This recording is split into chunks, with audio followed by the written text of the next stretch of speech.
Bismillahirrahmanirrahim. Assalamualaikum warahmatullahi wabarakatuh.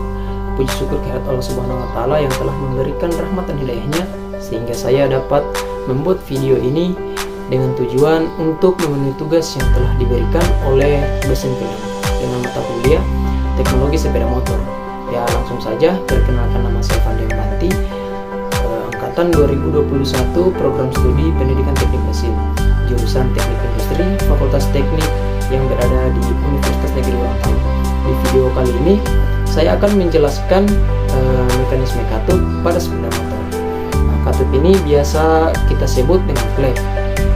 Misalkan katup itu terbagi menjadi dua. Nah, jadi fungsi dari katup ini adalah untuk mengatur masuknya campuran bahan bakar dan udara dan mengatur keluarnya gas sisa pembakaran. Katup masuk berfungsi untuk mengatur masuknya campuran bahan bakar dan udara pada saat langkah hisap.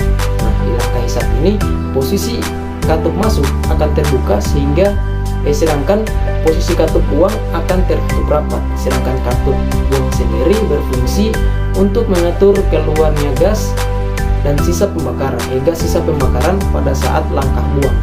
Di langkah buang ini posisi katup masuk akan tertutup rapat, sedangkan posisi katup buang akan terbuka untuk membuang sisa gas pembakaran menuju knalpot. Lanjut, kita masuk pada konstruksi katup atau biasa disebut komponen katup. Seperti yang kita lihat pada gambar, ada dua katup yang ukuran kepalanya berbeda. Untuk katup yang ukuran kepalanya lebih besar itu disebut katup masuk. Dan untuk katup yang ukuran kepalanya lebih kecil itu disebut katup buang. Konstruksi katup atau komponen katup terbagi menjadi tiga bagian, yaitu ada katup batang katup, kepala katup, dan permukaan katup. Nah, batang katup itu sebagai bagian dari katup yang akan meneruskan tekanan dari rocker arm, tenaga putar yang menjadi tenaga dorong pada mekanisme katup. Sedangkan kepala katup sebagai bagian yang bertemu langsung dengan ruang bakar. Seperti yang saya jelaskan tadi, pada katup masuk ukuran kepalanya lebih besar dibandingkan dengan katup buang. Nah, permukaan katup juga berguna untuk mencegah kebocoran. Ketika katup tidak terbuka, permukaan katup harus rata sesuai dengan permukaan valve seat. Berikut ada tiga mekanisme katup. Yang pertama itu ada OHV atau overhead valve, yang kedua itu ada SOHC atau single overhead camshaft, dan yang ketiga yaitu DOHC atau double overhead camshaft. Nah, OHV atau overhead valve ini jenis yang pertama. Pada jenis yang pertama ini letaknya terdapat pada bagian kepala silinder bagian as atau camshaft, ada di bawah blok silinder. Namun dibutuhkan pengangkat katup dan pushrod untuk bisa menggerakkan katup camshaft. Motor dengan mekanisme katup OHV mempunyai perbandingan kompresi yang tinggi dibandingkan dengan katup. Sisi penempatan katup di kepala silinder menyebabkan perbandingan kompresi tinggi sehingga meningkatkan torsi dan daya.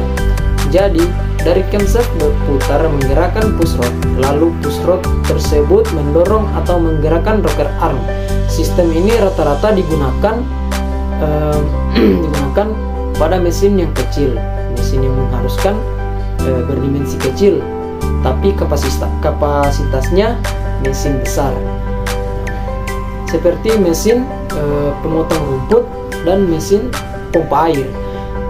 Kelebihan dari jenis ini adalah aliran udara dapat masuk ke ruang bakar dari silinder head efisiensi lebih baik karena posisi udara berbeda di atas silinder.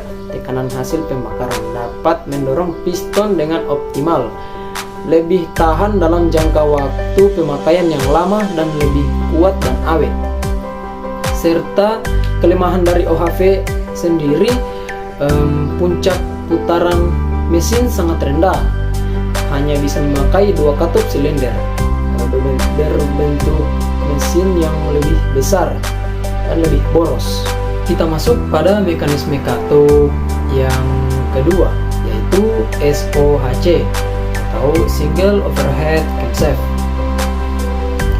Cara kerja sistem SOHC ini hanya menggunakan satu camshaft untuk menggerakkan rocker arm, tuas yang merubah putaran camshaft menjadi gerakan naik turun untuk menggerakkan valve atau klep, sehingga disebut katup. Nah, mesin yang menggunakan sistem ini tenaganya lebih kecil dibandingkan dengan mesin yang menggunakan sistem DOHC, karena dengan satu camshaft harus menggerakkan seluruh rocker arm atau rocker arm intake dan rocker arm exhaust. Meskipun dengan kapasitas mesin yang sama, mesin yang menggunakan sistem ini relatif lebih murah dibandingkan mesin yang menggunakan sistem DOHC. Contoh mesin sistem SOHC ini terdapat pada motor bebek. Nah, pada jenis ini posisi camshaftnya berada di atas serta sudah tidak menggunakan push rod dan valve lifter untuk menggerakkan rocker arm. Dan adapun kelebihan dan kelemahan dari mekanisme katup yang kedua ini, yaitu kelebihan dari sistem SOHC ini memiliki sistem efisiensi penggunaan bahan bakar moving part yang lebih sedikit dibandingkan dengan mesin penggunaan 4 katup. Biaya maintenance-nya dan produksinya lebih terjangkau, dan kelemahan dari sistem ini karena mesin ini hanya menggunakan 2 buah katup, yaitu katup masuk dan katup keluar. Besar jumlah udara yang masuk tidak maksimal.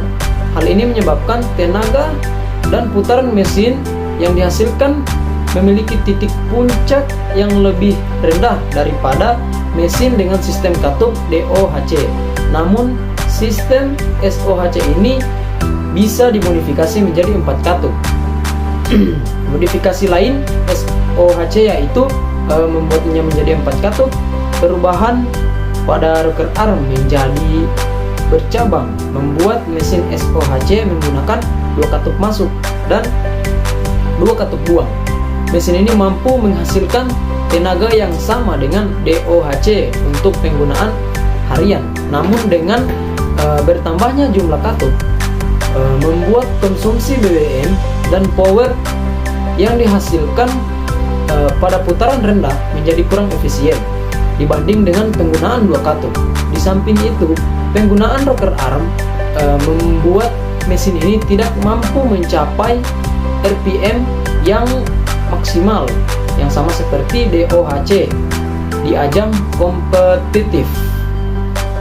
Selanjutnya, jenis mekanisme katup yang ketiga, yaitu DOHC atau Double Overhead Camshaft. Cara kerja sistem DOHC ini menggunakan 2 camshaft dalam satu sistem head engine, untuk satu camshaft untuk intake dan 1 camshaft untuk exhaust. DOHC akan memberikan kelebihan performa putaran mesin lebih ringan, terutama di putaran atas. Hal ini dikarenakan intake dan exhaust mempunyai camshaft yang sendiri-sendiri, maka mesin lebih ringan untuk menggerakkan camshaft.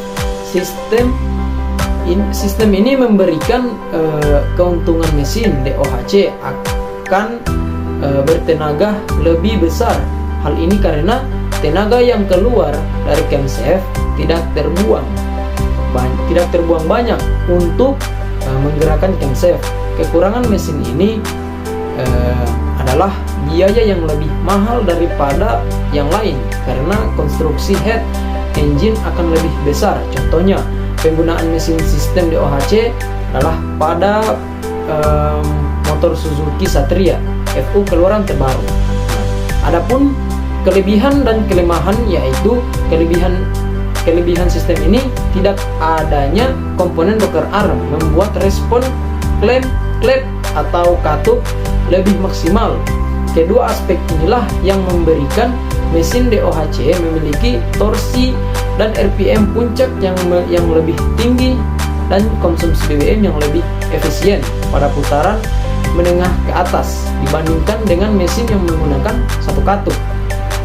Serta kekurangan penggunaan ini bahan bakar tidak efisien dan mesin yang kurang responsif dan RPM rendah dikarenakan memiliki 4 katup yang dimana setiap katup memiliki per atau spring yang harus ditekan di setiap putarannya.